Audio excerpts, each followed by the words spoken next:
What's up, guys, and welcome to the third installment of How to Dominate. Now, today we are going to be talking about Udyr, one of the most broken champions right now. I say broken, not as in like the strongest champion in the entire game, although I do think it is strong. But the Prowler's Claw Udyr build specifically, the full AD lethality Udyr build specifically, is just not thematically what I think Riot wanted when they reworked this champion. And with the changes to the jungle, you know, the more innate tankiness you get, and people just experimenting more with the champion, this is the build that people are really triggered by. There's been multiple Reddit threads in the last few days about how fucking strong Udyr is. This champion is just too good, right? It's too good. It one-shots you. It's not fun to play against. And I'm gonna teach you guys how to abuse other people, because look, solo queue is everyone, you know, griefing me 90% of the time anyway, so might as well make the enemy's life hell, because that's the only thing that you can do to combat the pain that is playing North American solo queue during the preseason. Halo Blades is going to be the first thing that you go with Udyr. Now, I've been seeing some people take sudden impact, which actually works with, like, if you take flash, which I mean, I think you should take every single game when you play full AD Udyr, but it also works with Prowler's Claw. I personally think cheap shot's better, because obviously then you're getting effectiveness from your runes before you actually have your item. Eyeball Collection, Treasure Hunter, and for secondary runes, Celerity and Water Walking. So this page is obviously super glass cannon. You're not getting any tankiness. You're not really like getting any health from this page at all, besides for obviously your stats here towards the end. You're not getting any health from it. You're not really, like, you don't have Conqueror, you don't have effective HP, you're not taking any defensive stats. You are really just going glass cannon, and most importantly, you're not actually taking you're not taking boots, right? You're not taking magical footwear, so you're not actually improving your economy that much, besides for if you get kills with Treasure Hunter. So, all right, and we are into game here as Prowler's Claw full AD Udyr. So first things first, now when you're playing full AD Udyr, a lot of people are going Gustwalker Hatchling, which is the blue smite. I personally think green pet is still best, even on Udyr. Just effective HP on a champion that has like no HP. You're not going to be building any HP in your build at all until like maybe like second or third item. So you're really going to be super squishy. I just think that the effective HP and the shield from Moss Stomper Seedling, I think it's too good. I think you just got to go it on everything right now until it is nerfed. So the clear on Udyr, first things first, before the way that you should be doing your buff when you get into the game is you want to press Q right when you start, right? Like, so you have 2 stacks of your Q. So the ideal way to do max damage on the buff is you already have a Q, you have your Q already pressed from the beginning of the game. You have 2 stacks here. You auto it twice for the stacks. Then Q, auto it twice again for 2 more stacks, and then you're going to use your Awakened Q, which is going to be your huge damage combo. Now, in this game, I'm actually doing my buff super fast because I got a leash from my bot lane, so I don't end up smiting this. And I actually don't end up smiting the Grump as well, because what you're going to be doing is you're going to be looking at your Awaken cooldown, and here I know that I'm going to get another Awaken Q, and if I end up smiting it, I'm going to be slightly inefficient with my Awaken damage. And yeah, your Q is actually huge. So this is the whole reason why Prowler's Claw Udyr is broken. It's the Wilding Claw here. When you awaken it, you get increased attack speed up to 43% and max health damage up to 6% physical damage. Now this scales really well with AD, and you end up just one-shotting people later on in the game. Additionally, Udyr's next to attacks call Lightning Strike 6 times, dealing a total of 9.5% max health magic damage to isolated targets. Strikes bounce to other nearby targets when possible. So that is why Udyr is really strong. Okay, so level up orders. Q at level 1, R at level 2, because it's just good to have 1 point in R. The slow is really important at certain points, so you want to have a point in R. And then if you want to gank level 3, put a point in E. If you're not wanting to gank at level 3, put your point in W instead. It's just better to have the sustain from the shield. If you don't end up doing this, you will end up being really low life on Udyr. Do not have much sustain like you used to. So one thing is that I save a smite charge for my Krugs, and the reason why I save a smite charge for my Krugs is because I want to have an Awaken charge here in case I end up getting into a fight. We didn't see Kha'zix bot, but I could assume Kha'zix is bot, and I'm looking to make a play mid now. We're gonna make a play mid. So here I thought that Katarina might be able to one-shot him. If I go for the flash stun, I thought that Katarina would be able to reset off the dagger that was there. But yeah, we don't end up going for the kha'zix here because Brand is based and we don't know if he's running mid. If he was running directly mid, he could be really close to the kha'zix, so I don't actually want to get into a fight there. We end up trading flash for flash, which is fine. Mid, and yeah, once again, we are going to the crab, and here we're actually looking top. So we're looking top. We're looking to top dive at this point. So I'll show you guys what I'm seeing. So what I'm seeing is this, right? And this guy ends up jumping away. And because he ends up jumping away, I don't actually need to use my awaken on my Q for damage. So if you use double E, you end up getting more movement speed. So in a situation like this, you can watch how I play it. I know I'm just gonna have to full dive this turret. He flashes, he's 1 HP. I just need to get in range of him, right? So, and he has no E. So I just get in range of him with my double E. I W a turret shot, and then I just help my Rengar push in the wave because my Rengar has no TP. And we don't want him to get frozen on. So help him shove the wave, give him the CS, and we are out of here. And when you're playing Udyr, just know that you are an assassin, right? Like, you are an assassin. Like, you cannot run into fights the same way you can on tank Udyr. You have to play like around vision. You have to be careful with how you approach fights because you will get one shot if you run directly into a fight. Ideally, you want to be very skirmish heavy, looking for a lot of 1v1s. You do not want to be in major fights. So the whole reason why this Udyr build works is because Prowler's Claw is in the game. Prowler's Claw allows you to have a dash and get on somebody, you know, start casting abilities on him. Without Prowler's Claw, this build wouldn't exist because it's just too hard to actually gap close to people. But yeah, Prowler's Claw is in the game, so you want to be going serrated Dirk first. If you only have 700 gold on AD Udyr, I would buy double longsword over going boots. So it's a little bit different than going the tank route, the off-tank AP Udyr route. But if you have 1100 gold, serrated Dirk is obviously the way to go. Here I had 14, and because I have 1400 gold, that means that I can get boots and serrated Dirk, which is like an optimal buy. On every camp, you want to be using your awaken on your Q, so you want to be double queuing every camp, except for Raptors. Raptors is the one camp that even if you're building full AD, you should just double R it to just kill all the small ones because the camp doesn't have a lot of single target tankiness. It has, yeah, obviously the small ones. My bot actually ends up killing, which is really nice. Enemy team gets Drake, which kind of sucks. I didn't think they were on it, but Brand obviously does Drake super well as a support. So kha'zix with the Brand coming to help him actually allows him to get the Drake pretty easily. Once again, my eyes here are on the crab. I'm trying to get crab because obviously it is just free stats. So before I get crab, I see that Caitlyn is still pushing up. So I walk to him. And when he's at this HP, just notice that I double E because I know he dropped a trap in the bush and I don't want to get CC'd. Like, my double Q will do nothing if I can't actually close distance to him. And he actually has both sums. So if I try to use my double Q and he's able to hit me with a trap, auto attack E, and then he flash and heals, I'm just gonna die. So double E there to close, right? You only really want to be using double Q when you need to one-shot somebody and you need the extra damage. This situation, double E is just better. On 2 of my ganks you've seen, I've already went for double E twice because it's just the most effective way to play the situations. And I really just want to base on Prowler's Claw. My next base, I just really want to have Prowler's Claw. If I don't have Prowler's Claw, I probably will not base for I'll not base. I'll just stay on the map and keep on doing camps. Once again, I use my double R here because it's just the best way to clear this camp. If you don't double R, the small ones just take too long to die. Like, they won't burn properly. You can see that they almost didn't die even with me using double R. So here you use the awaken Q on the single target buff. Obviously you see the attack speed come in and just keep cycling through your camps or through your stances so that you're able to recharge your awaken. Now in this situation I end up smiting because I want to have my awaken up to potentially make a Rift Herald fight happen. So when I'm doing the kha'zix here, I make sure that when I'm done with my clear, I'm not just sitting on like a 40-second ultimate or 40-second awaken charge time. I'm making sure to use it as quick as I can. So here we have top wave shoved in, and we want to start the Rift Herald, right? Now the thing here that ends up happening is that Brand ditches his lane completely and starts walking over, so we have to end up having to wait for our team in order to do this. We couldn't just force it. So kha'zix is walking close. So we don't want to force right now. We're looking at kha'zix. Brand is here as well. Pretty strong. He ends up using his ult.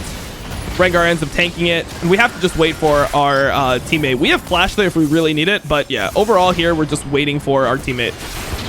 Waiting for the Nautilus and the Varus here. So we're looking again. We don't want to let them have Herald. So we're just chilling.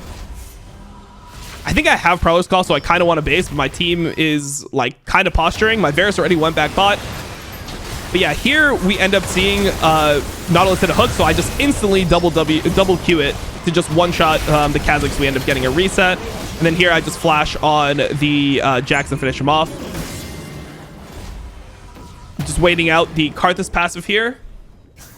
Oh, we can go to that fight again. Look at that fight again and how we end up playing it. So our Rengar is walking in. He ends up getting hooked, right? He ends up getting hooked, or he ends up getting stunned, I mean. So he ends up double Wing, and then as soon as this hits and I see that I can get damage off on the kha'zix, I drop him to 1 HP using double Q. Now I get the Karthus as well, and then I just walk out. I flash to the Jax to try to just kill him as fast as possible, because I don't think I can actually spend the time walking up to him. So yeah, we're really strong here. And with everyone dead, I know that Brand can't actually make it to me in time, so I end up starting the Herald afterwards since I'm like the sole survivor. I guess those two survivors, just me and Nautilus survived, but yeah. Start the Herald, do it really quickly. And I'm just walking a little bit down because I don't know exactly where Brand is. I think if he walked straight to me, he could have been there. So I didn't want to base at a point where I can't walk away. So Prowler's Claw, I buy Tabbies, and then I buy double longsword here. So the double longsword is a really versatile purchase. There's a couple build paths you can actually go to on Udyr. So I think the core one that most people are going is Prowler's Claw into Edge of Night. If you're really far ahead, which I think I am in this game, Ravenous Hydra is obviously really good. You can also go for Death's Dance. You can go Maw. It just really depends on what you're playing into and how much damage you think you need. But if you're super far ahead and you're snowballing, Ravenous Hydra is just the best like snowball item in the game. There, like one of my attacks kind of canceled. A little bit unlucky. Now Jax is moving down, so it makes this fight like kind of weird. We don't even have Verisol, and it's hard to know how many people are here. They end up flash smiting it here. So I end up getting outsmited, but we get the kill, which is what matters. The second dragon is not going to affect too much, especially in Ocean. So it's not that big of a deal. And he ended up investing his flash for it. I was actually surprised that he still had flash after the top fight, but yeah. So here I'm just trying to regain my health, spamming turtle on my camps. And I still have Prowler's Claw up, so I will potentially look for a fight. I just have to make sure it's actually a good fight. And now I see Caitlyn pushing up again, and now is when you get to see the power of Prowler's Claw Udyr.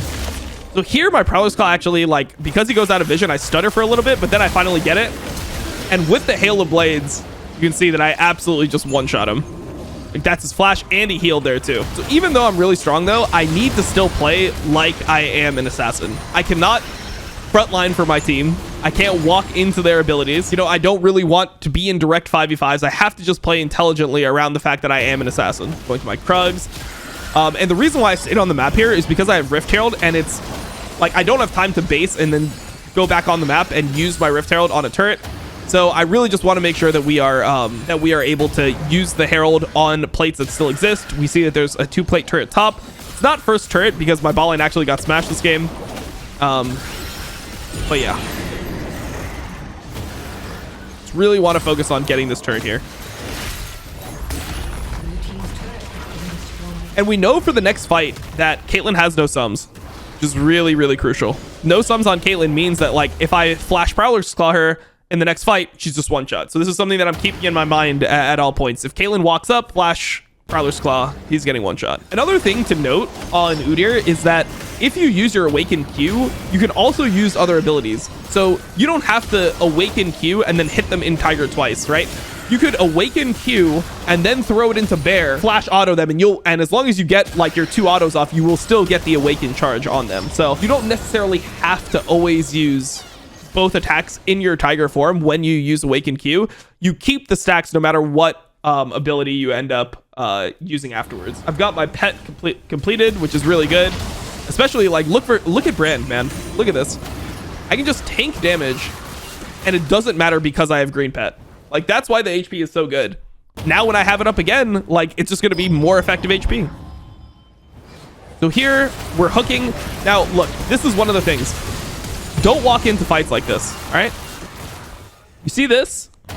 This is how bad Udyr players get baited. If you were going this build, if I try to follow up on this hook Like if I like flash here or I Prowler's Claw here, I am getting absolutely one shot.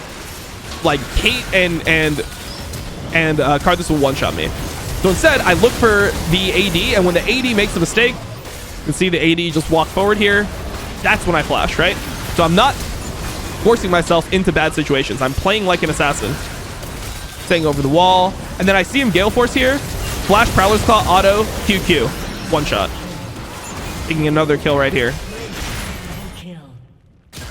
Boom. Have Ravenous Hydra. And because I got 2 kills there, I end up pulling out a Null Magic Mantle, which is really good versus enemy team of kha'zix and Brand. These are the champions that are going to do the most damage to me. So I end up going Null Magic Mantle, and I'm going towards the Maw. The reason why I don't feel like I need armor here is because most of the fights I'm going to be trying to one-shot Kate. And if I one-shot Kate, then the other remaining physical damage dealers are Jackson and kha'zix, and I don't think that they'll be focusing me in the fight. So walking around. And in this fight here, I look for Jax. I Prowler's Claw to him, and he flashes, which is pretty unlucky. I wasn't able to get the bear off in time. But yeah, so here, let's pause right here. The reason why I want to pause here is because of the fact that I just used my Awaken. I tried to go on the Jax, and we didn't actually get the combo. Now, to recharge my Awaken, I need to hit something. And the thing that I can hit the easiest in this situation is Drake. So the reason why I'm starting Drake here is just to recharge my Awaken, and then I'll make a call as to like whether or not I want to finish it. I have Smite in 5 seconds if they can't enter, or if I just want to turn and have my Awaken back up. So just keep that in mind. The main thing is I'm recharging my Awaken.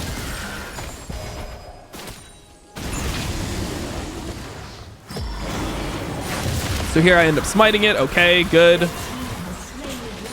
Enemy team is walking up here. And as they walk up, like, I can just follow up. My team is actually just starting a good fight here, so I don't actually have to do much in this fight. And at this point, this is when Udyr starts becoming, like, really abusive. Early game, you're not actually that strong. Like, on Prowler's Claw, you have a spike, but you're pretty much only strong when you have your Prowler's Claw up. It's one of those things where, like, getting to the stage is really the hard part about playing Udyr. And yeah, I'm obviously stacking my Ravenous Hydra. The reason why I'm looking for all these angles is because I want to stack my Ravenous Hydra as soon as possible. Take the mid wave. I'm looking for his top camps because I know he's still dead for a little bit. End up taking his blue. Then I look for Herald. And once again, the green shield is just so OP. I'm just having it up so much. Wish it showed you at the end of the game how much it actually negated. But it would be a huge amount. Huge amount on Udyr.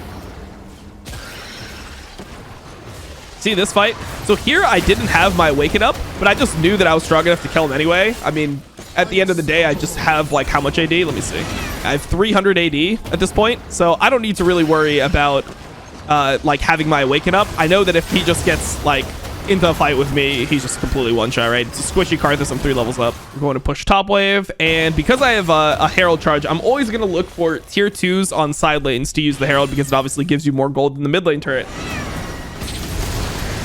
Here I'm looking for a play.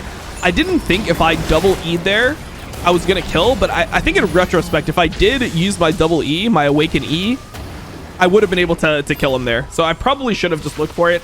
Just thought it was a little bit greedy with everyone respawning, so didn't end up going for it. All completed, and now we're going towards Death's Dance. Oh, and this game is actually a pretty high elo game, by the way. Like, their top laner is 800 LP. My mid laner is like 800 LP, so we've got some really strong people in this game. Okay, let's back it up. Let's back it up, because if you have Ravenous Hydra, you can just solo Baron, by the way. Like, just keep that in mind. So I look at them and I tell my team, oh, if you guys stay in lanes, if you guys show in lanes, they probably won't expect me to be able to do the Baron. So on these items, I know I'm strong enough to do it. So you can just see my damage onto Baron is actually insane. So I start it, cycling through my spells. As you can see, I'm not losing HP. But then they end up using a blue trinket, so I get off of it. But I could have soloed Baron there, right? Like, that's a free Baron if they end up not checking. So looking for angles like that, really big on Udyr. And because I have so much CDR at this point, I'm going to be able to use multiple Awakens on it.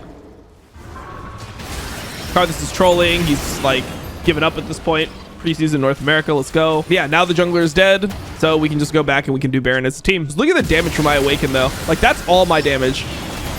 Like, that first 3k health is just almost completely bursted by my Awaken. You can see it again. Yeah, it just does ridiculous damage. Okay, here Brand is on me. I have my Prowler's Claw, but I don't really want to fight. And here we're just able to pretty much do whatever we want. Jumps on the Jax. Okay, so I wait out the Jax's dodge, and then I hit him with the Prowler's Claw E, auto attack into the Q. There I flashed to try to kill Kha'zix. He flashed away. Bad flash by me. Shouldn't have flashed. Still point. And with Ravenous Hydra and my my E, I'm able to, or sorry, my W, I'm able to heal so much off the camp. So pretty much can't do anything to us here. And they surrender. We're about to get another Infernal Drake. Can't play the game anymore. I think at this point in the game, I'm up. Yeah, I'm up almost 6k gold on enemy jungler. So there it is. That is the most broken champion on the current patch. I think by the time this video is released, it might be slightly nerfed. We'll see. Riot Flux, who is I believe the lead game balance designer for Riot, he said that they want to keep the build intact, so we'll see what that means. I think that this build, even if it's tuned down slightly, will still have a lot of power. It's just going to be about picking it at the right time and really just making sure that you're playing the champion well, because you are super fucking squishy. In this game, I ended up not dying, but that's because I was playing fights as if I'm an assassin. You're playing fights as if you're playing, you know, Kiana, or if you're playing Talon or something like that. You're not playing fights like, I mean, and to be honest, you're even with those champions have the ability to get out. So you're not playing fights like you're Udyr. You're playing fights like you're an assassin, but you have to be even more careful with Prowler's Claw Udyr in team fights, because you don't have a way out. You're in, you one-shot somebody, but you don't have the way out that other assassins do. So it's a little bit tougher to play in that regard, but hopefully a couple of these situations showcased the mentality of what you're going to be doing when you play a Prowler's Claw Udyr game. Hopefully you guys enjoyed this little trio of how to dominate, the little vacation content while I am gone. And when I come back, we'll be doing Demacia Cup. So hopefully you guys enjoyed it. You guys learned something. You guys are able to play some of these junglers that I think are really strong, and you've been able to improve slightly from watching this. And if you did, really appreciate if you like, comment, subscribe. If these videos do well, we'll do more of them in the future, because I've been playing a lot of solo queue recently over the last year. I ended up like playing maybe like 1,000 games, which is more than I did in previous years. So outside of my live views, I'm playing the game a lot, and whenever I come across something broken, I think that this would be a perfect channel, a perfect way to really showcase how to dominate, you know, how to play jungle at a high level, and you know what junglers are unique, and how to play them, because you know we're gonna end up in a season where there's gonna be broken champions that pop up all the time. If you think about the last 2 seasons, Rumble Jungle was super OP, and then you know Wukong pops up, and then you have Poppy that pops up, and if these videos are doing well, this is my perfect way to give you guys a video yourself on how to play these champions effectively, and what makes them all different, and how to utilize their differences to have good results in your game. So hopefully you enjoyed. Thank you guys for watching, and I will see you guys later. Peace. Blockchain.com and Cloud9 want to give fans everywhere access to crypto, the future of finance. Blockchain.com is the most popular way in the world to buy, sell, and trade crypto. Visit blockchain.com/cloud9 to sign up, create a free account, and level up your crypto game with the world's most popular crypto wallet.